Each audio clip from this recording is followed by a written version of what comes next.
एक औपचारिक राजकीय स्वागत एकमात्र देश में जहां उन्हें ऐसा मिल सकता है। सोमालीलैंड के राष्ट्रपति यरूशलेम में इजराइल के राष्ट्रपति निवास में लाल कालीन पर चलते हुए दोनों देशों के उभरते खास संबंध को दर्शाते हैं। सोमालीलैंड के लोगों की सुंदर तस्वीरें जो इस नए संबंध का जश्न मनाते हुए इजरायली झंडे लहरा रहे थे, हमारे सभी दिलों को छू गए। मिस्टर राष्ट्रपति, आज हमें उतनी ही खुशी है कि सोमालीलैंड के झंडे यहाँ राष्ट्रपति निवास में और पूरे यरूशलेम में लहरा रहे हैं। इजराइल ने दिसंबर में सोमालीलैंड को मान्यता दी। वो पहला और एकमात्र देश है। 35 वर्षों से सोमालीलैंड व्यवहार में स्वतंत्र रहा है। राजधानी हरगेइसा से इसकी सरकार अपने क्षेत्र पर नियंत्रण रखती है।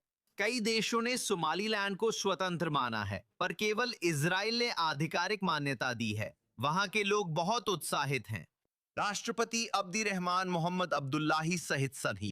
इजराइल ने उस आंदोलन में हिस्सा लिया है जिसे हमारे देश के कूटनीतिक इतिहास में याद किया जाएगा, और हम उस इशारे को हल्के में नहीं लेते। दोनों देश सुरक्षा, खनन और अदन की खाड़ी में सहयोग से संबंध मजबूत करना चाहते हैं। विश्लेषकों ने सोमालीलैंड और इजराइल के संबंधों को यूएई व अन्य देशों के साथ उभरते भू राजनीतिक गठबंधन का हिस्सा बताया है। हम दोनों कट्टरपंथी उग्रवाद के खतरे से जूझ रहे हैं। हम दोनों इस क्षेत्र और अफ्रीका के हॉर्न में सुरक्षा और स्थिरता चाहते हैं। हम दोनों समुद्री स्वतंत्रता की अहमियत समझते हैं। राष्ट्रपति अब्दुल्लाही ने यद वाशिम हॉलोकॉस्ट स्मारक का भी दौरा किया। एक और भावनात्मक क्षण। इस यात्रा का मुख्य क्षण कल होगा, जब राष्ट्रपति अब्दुल्लाही प्रधानमंत्री बेंजामिन नेतन्याहू से मिलेंगे और यरूशलेम में सोमालीलैंड दूतावास खोलेंगे। कुछ और उपयुक्त प्रविष्टियां। अब हमारे साथ जुड़ रही हैं सलमा शेख, जो हरगैसा सोमालीलैंड में एसएल रिव्यू मैगजीन की मुख्य संपादक हैं, और फ्लोर हसन नूर, जो यरूशलेम में इजरायली विदेश मंत्रालय में विशेष दूत हैं। तो सलमा, मैं सबसे पहले आपसे बात करना चाहूंगी। राष्ट्रपति अब्दुल्लाही के पद संभालने के बाद ये उनकी पहली विदेशी राजकीय यात्रा है। मेरा मतलब है, सोमालीलैंड के लिए ये क्षण कितना अहम है? वहां लोगों की प्रतिक्रिया और इजराइल की मान्यता को कैसे देखा जा रहा है? सबसे पहले मैं आपको एक बार फिर यहाँ बुलाने के लिए धन्यवाद कहना चाहूंगी, और ये एक बहुत ही प्रतीक्षित यात्रा थी। ये पहली बार था जब हमने प्रधानमंत्री नेतन्याहू से सुना, जब उन्होंने सोमालीलैंड को मान्यता दी और हमारे राष्ट्रपति से फ़ोन पर बात की कि वह उन्हें इजरायल यात्रा के लिए आमंत्रित कर रहे हैं। तो हमें पता था कि राष्ट्रपति अब्दुर्रहमान कभी भी इजरायल का दौरा करेंगे। हम सब बहुत खुश हैं। सच कहूँ तो हम सब इसकी उम्मीद कर रहे थे और अपने राष्ट्रपति का समर्थन कर रहे हैं। इस समय को इजरायल में बिताना, प्रधानमंत्री, राष्ट्रपति और बाकी सरकार से मिलना, इजरायल में सोमालीलैंड दूतावास खोलने या उद्घाटन करने के लिए, और वो भी इजरायल में, तो ये बहुत प्रतीक्षित था और हमें खुशी है कि ये आज हुआ, और ये बहुत ऐतिहासिक है। स्वाज़ीलैंड इसे याद रखता है और हमेशा याद रखेगा, क्योंकि हम इसे याद करते हैं। इजरायल भी 1960 में हमारी मदद के लिए आया था, जब हम भी अंतर्राष्ट्रीय समुदाय से मान्यता की तलाश कर रहे थे। फ्लोर, मैं इजराइल के नजरिए से बात करना चाहूंगी। सोमालीलैंड क्यों रणनीतिक रूप से अहम है? सबसे पहले मुझे ये कहना है कि आज मुझे राज्य भोज में शामिल होने का बहुत बड़ा सम्मान मिला। राष्ट्रपति से मिलने और प्रतिनिधि मंडल के सदस्यों से बात करने का अवसर मिला, और राष्ट्रपति का भाषण बहुत भावुक कर देने वाला था। वे वहां खड़े हुए और बोले, किसी ने हमें नहीं देखा, सिर्फ इजराइल ने, केवल इजराइल ने हमें देखा। और मेरे लिए ये बहुत मायने रखता है, और मेरी उनके एक शीर्ष सलाहकार से बहुत अच्छी बातचीत हुई। देखिए, यह प्रतीकात्मक रूप से बहुत महत्वपूर्ण है। सोमालीलैंड एक मुस्लिम देश है, आधा मुस्लिम नहीं, ये पूरी तरह से, लगभग पूरी तरह से मुस्लिम देश है, जो यहूदियों से प्यार करता है, जो इजराइल से प्यार करता है। यही वो दिशा है जिसमें दुनिया और यह क्षेत्र जाना चाहिए। यह अब्राहम समझौतों का विस्तार है। हमने वही चीज यूएई, बहरीन, मोरक्को में देखी थी और अब हम इसे सोमालीलैंड में देख रहे हैं। रणनीतिक रूप से वे हमारे लिए महत्वपूर्ण साझेदार हैं क्योंकि वे अहम जलमार्ग नियंत्रित करते हैं। आर्थिक रूप से भी हम एक दूसरे की मदद कर सकते हैं। उनके पास अहम निर्यात हैं, उनके पास अद्भुत प्राकृतिक संसाधन हैं और इजराइल के पास नवाचार, बुनियादी ढांचा और क्षमता है जिससे वह सोमालीलैंड को आर्थिक रूप से विकसित करने और इजराइल राज्य के लिए एक बहुत महत्वपूर्ण व्यापारिक साझेदार बनने में मदद कर सकता है। मैं फिर से आपकी ओर लौटना चाहूंगी सलमा।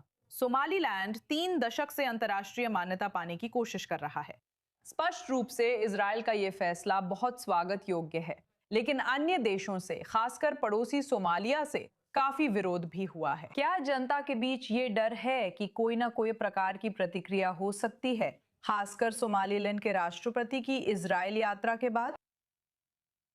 असल में ऐसा नहीं है। मेरा मतलब है, पिछले 3 दशकों से सोमालीलैंड अंतर्राष्ट्रीय मान्यता पाने की कोशिश कर रहा है, लेकिन हम बस कहीं चुपचाप बैठे नहीं थे और किसी के यह घोषणा करने का इंतजार नहीं कर रहे थे कि वे हमें मान्यता दे रहे हैं। हम काम कर रहे थे और हम अफ्रीका के हॉर्न क्षेत्र, खासकर अदन की खाड़ी में सुरक्षा और स्थिरता की रक्षा के लिए अंतर्राष्ट्रीय समुदाय के सक्रिय साझेदार हैं। जब हम अंतर्राष्ट्रीय समुदाय द्वारा अपनी स्वतंत्रता को मान्यता देने और हमें एक संप्रभु राष्ट्र के रूप में स्वीकार करने का इंतजार कर रहे थे, तब भी हमने कई उपलब्धियां हासिल की। इजराइल ऐसा करने वाला पहला देश है, लेकिन हमें उम्मीद है और हम आशा करते हैं कि कई अन्य देश भी इसका अनुसरण करेंगे, क्योंकि अफ्रीका, मध्य पूर्व और पश्चिम के कई देशों ने कहा कि वे उम्मीद करते हैं या वे चाहते हैं कि कोई और पहले आगे बढ़े। अब उनके पास कोई बहाना नहीं है क्योंकि इजराइल ने ऐसा कर दिखाया है और ये हमारे लिए बहुत खास है। जो भी बाद में आएगा वो खास होगा, पर इजराइल से मिली मान्यता जितनी नहीं। हमें उम्मीद है कि अन्य देश भी इसका अनुसरण करेंगे। जब आप दूसरे देशों की बात करते हैं तो आपको किन देशों से अगली मान्यता मिलने की उम्मीद है? हम उम्मीद करते हैं कि संयुक्त राज्य अमेरिका हमें मान्यता देगा, साथ ही इथियोपिया भी, जिनसे हमारे बहुत मजबूत राजनीतिक, सुरक्षा और लोगों के बीच संबंध है। हम संयुक्त अरब अमीरात, यूके से भी उम्मीद करते हैं, जो कि सोमालीलैंड का संरक्षित क्षेत्र था और जो हमेशा ये बहाना इस्तेमाल करता था। मैं कहूँगी कि मैं चाहता हूँ कि अफ्रीका या मध्य पूर्व में कोई और देश मुझसे पहले आगे बढ़े। दिलचस्प। लौरा, मैं अभी आपके पास आना चाहती हूँ क्योंकि आप जानती हैं इस रिश्ते से इजराइल को कितना कूटनीतिक विरोध झेलना पड़ सकता है। जैसा कि मैंने कहा, सोमालिया खुश नहीं है और मिस्र जैसे देशों में भी नाराजगी देखी गई है। और हम जानते हैं कि जाहिर तौर पर एडन की खाड़ी, जो यमन के ठीक सामने है, वहां से हमने देखा है कि हूती विद्रोही इजराइल की ओर मिसाइलें दाग रहे हैं। इजराइल की सोमालीलैंड में सैन्य मौजूदगी से बहुत गंभीर रणनीतिक लाभ इस समस्या के समाधान के लिए गंभीर हो सकती है। क्या आपको लगता है हम जल्दी ऐसा देखेंगे? मुझे लगता है कि ऐसे रणनीतिक संबंधों पर सैन्य नेताओं को ही बोलने देना चाहिए। यहाँ हम देख रहे हैं कि दुनिया और यह क्षेत्र 2 हिस्सों में बटे हैं।